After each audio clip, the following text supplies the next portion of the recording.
আমরা তো শুকরিয়া করি, এটা দেখতে আল্লাহর অনেক ভালো লাগে। আল্লাহ বলেন, লা ইন শাকারতুম লাযীদান্নাকুম ওয়া লা ইন কাফারতুম ইন্না আযাবি লাশাদীদ। যদি নিয়ামতের শুকরিয়া করো, নিয়ামত বাড়িয়ে দেব। যদি নাশকরি করো, জেনে রেখো আমার আযাব বড় ভয়ঙ্কর। ইন্না বাতশা রাব্বিকা লাশাদীদ, আল্লাহর শাস্তি বড় ভয়ঙ্কর। কাতার আওকাফ ও ধর্ম মন্ত্রণালয় কর্তৃক আয়োজিত ওয়াজ মাহফিল 2025 আজকে সর্বশেষ ইভেন্ট এটা অনুষ্ঠিত হচ্ছে মসজিদ হাসান আল আসমা দোহায়। আজকে প্রোগ্রামের সম্মানিত আহ্বায়ক হাফেজ মাওলানা এই বাণীটা আমাদের বাক্যটা মুবারক বরকতময় তৈয়বা পবিত্র বাণী। সালাম মানে শান্তি, সালাম মানে কি তো শান্তির বাণী তো আপনি ঘরে ঢুকান না, একটা ঝগড়া হবে না।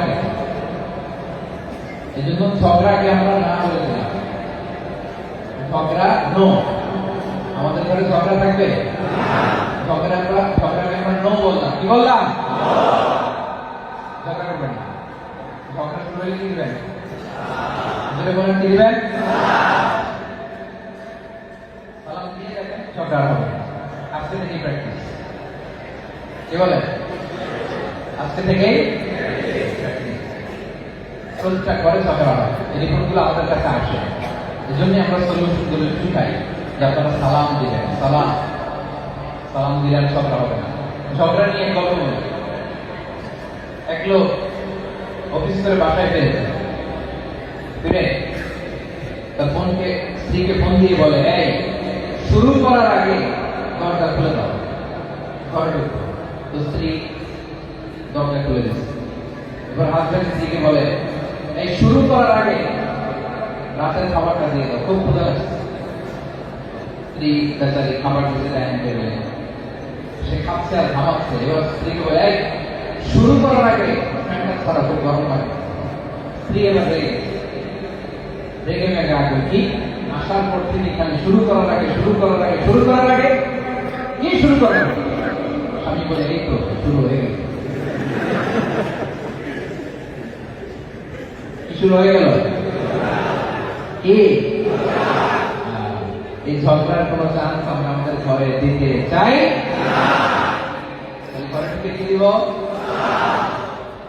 রাসূল সাল্লাল্লাহু আলাইহি ওয়াসাল্লামের পরিবারে ঝগড়া হতো, প্রিয় ভাইরা, হতো, কিন্তু মিষ্টি ঝগড়া, আনন্দময় ঝগড়া। আমাদের আয়েশা রাদিয়াল্লাহু তাআলা আনহা মাঝে মাঝে রেগে থাকতেন। প্রিয় নবী মুহাম্মদ রাসূলুল্লাহ সাল্লাল্লাহু আলাইহি ওয়াসাল্লাম, রাসূল সাল্লাল্লাহু আলাইহি ওয়াসাল্লাম, আয়েশা আমি কিন্তু জানি, ইন্নী লা আ'লামু ইযা কুনতি আন্নী রাদিয়া ওয়া ইযা কুনতি আন্নী গাদবা। আয়েশা, তুমি কখন রাগ হও এটাও বুঝি, কখন তুমি আমার প্রতি খুশি থাকো এটাও আমি বুঝি। সুবহানাল্লাহ বলবেন না? রাসূল সাল্লাল্লাহু আলাইহি ওয়াসাল্লাম বললেন, তুমি কখন রেগে আছো এটাও টের পাই, কখন খুশি আছো এটাও টের পাই। আমাদের কিভাবে? আল্লাহ রাসূল সাল্লাল্লাহু আলাইহি ওয়াসাল্লাম বললেন, যখন তুমি আমার উপর খুশি থাকো, খুশি, তখন মুনাজাতে দোয়ার সময় তুমি বলো, ইয়া রাব্ব মুহাম্মদ লা ওয়া রাব্বি মুহাম্মদ, মানে হে মুহাম্মদের রব আপনি আমাদের ক্ষমা করেন, হে মুহাম্মদ সাল্লাল্লাহু আলাইহি ওয়াসাল্লামের রব আপনি মদিনায় বরকত দেন, হে মুহাম্মদের রব আপনি আমাদের সুস্থ করেন। এইভাবে দোয়া করো। আর যখন তুমি আমার উপর রেগে থাকো তখন দোয়া করতে বলো, লা ওয়া রাব্বি ইব্রাহিম, হে ইব্রাহিম আলাইহিস সালামের রব আপনি আমাদেরকে ক্ষমা করেন, হে ইব্রাহিম নবীর খোদা আপনি আমাদের মাফ করেন, হে ইব্রাহিম নবীর খোদা আপনি আমাদের সুস্থ করেন। আয়েশা, তুমি যখন আমার উপর খুশি থাকো আমার নামটা ধরে দোয়া করো, আর যখন রেগে থাকো তখন ইব্রাহিম নবীর নাম দিয়ে দোয়া করো। আমাদের আয়েশা রাদিয়াল্লাহু আনহা বলেন, ইয়া রাসূলুল্লাহ মা আহজুরু ইল্লা ইসমাক, আমি তো শুধু নামটাই রাখার কারণে মুখ থেকে বাদ দিই, আমার হৃদয় থেকে তো আপনারা বাদ দিতে পারি না। হবে এজন্য সকাল, এজন্য স্বামী স্ত্রীর সম্পর্কটা বড় মধুর সম্পর্ক, ভালোবাসার সম্পর্ক। কিসের সম্পর্ক? জোরে বলেন, আরো জোরে। ভালোবাসার সম্পর্ক, স্বামী স্ত্রীর সম্পর্ক ভালোবাসার সম্পর্ক। এক্ষেত্রে কে বেশি কে কম এগুলো বলা যাবে না, একদম পরিপূরক। স্বামী স্ত্রীর সম্পর্ক হচ্ছে হাত আর চোখের মতো। কিসের মতো? হাতে যদি ব্যথা পায় চোখ দিয়ে পানি ঝরে, ঠিক কিনা? আর চোখ দিয়ে পানি ঝরলে হাত সে পানি, চোখের পানি মুছে যায়, ঠিক কিনা বলে? পরিপূরক পরিস্থিতি হয় নাই। হাত আর চোখের মতো। হাতে ব্যথা পেলে চোখ দিয়ে অশ্রু ঝরে, আর চোখ দিয়ে অশ্রু ঝরলে মুছে যায় কে? হাত। এই সম্পর্কটা এরকম। কে করেছেন এই সম্পর্ক? তাহলে সুখী দাম্পত্য জীবনের ফর্মুলা আজকে আপনাদের সাথে শেয়ার করবো। স্বামীর কি অধিকার, স্ত্রীর কি অধিকার, সেখানে যাওয়ার আগে তিনি লিখেছেন, বিশ্বে যা কিছু মহান সৃষ্টি চিরকল্যাণকর, অর্ধেক তার করিয়াছে নারী, অর্ধেক তার নর। বিশ্বে যা কিছু এলো পাতা বেদনা অস্ত্রবাড়ি, অর্ধেক তার আনিয়াছে নর, অর্ধেক তার নারী। আল্লাহু আকবার। তাহলে নারীদেরকে আমরা বাদ দিতে পারবেন না। এই যে বিশ্ব সভ্যতা বিনির্মাণে আমাদের জন্য অবদান আছে, আমাদের স্ত্রীদের অবদান আছে না নাই? আপনি মনে করেন না যে আপনি কামান কষ্ট করেন, ভাগ চলান, আর আপনার বউকে বাসায় বসে থাকে না?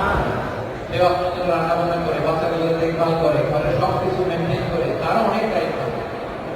আপনার পরিশ্রম, তার পরিশ্রম, এর সমন্বয়ে হয় সুখী সমৃদ্ধ দাম্পত্য জীবন। কিনা বলেন? এজন্য আমাদের রাসূল সাল্লাল্লাহু আলাইহি ওয়াসাল্লাম থেকে বলেন, আন-নিসাউ শাক্কাতুর রিজাল। নারীরা হচ্ছে পুরুষের সহকর্মী, সহযোদ্ধা, পার্টনার, কাউন্টার পার্ট। নারীদেরকে বাদ দিলে এই সমাজের উন্নয়ন সম্ভব হবে না। এজন্য সমাজ, এজন্য স্বামী স্ত্রীর সম্পর্কটা কত মধুর সম্পর্ক, ভালোবাসার সম্পর্ক, বিশেষ সম্পর্ক। কাঁধে উঠে কি খেলা দেখতে হবে, অনেক সময় দুজন মিলে খেলা দেখলে তখন রাসূল তৃপ্তি সহকারে দেখেছো, আমাদের আশা করেন দেখা শেষ, তখন বললেন ঠিক আছে যাও, আমাদের আশা করেন চলে গেল। একসাথে খেলা উপভোগ করেছে, হালাল খেলা, যেহেতু কোনো কি প্রশিক্ষণ, যুদ্ধের প্রশিক্ষণ হতে দেখাই যাবে।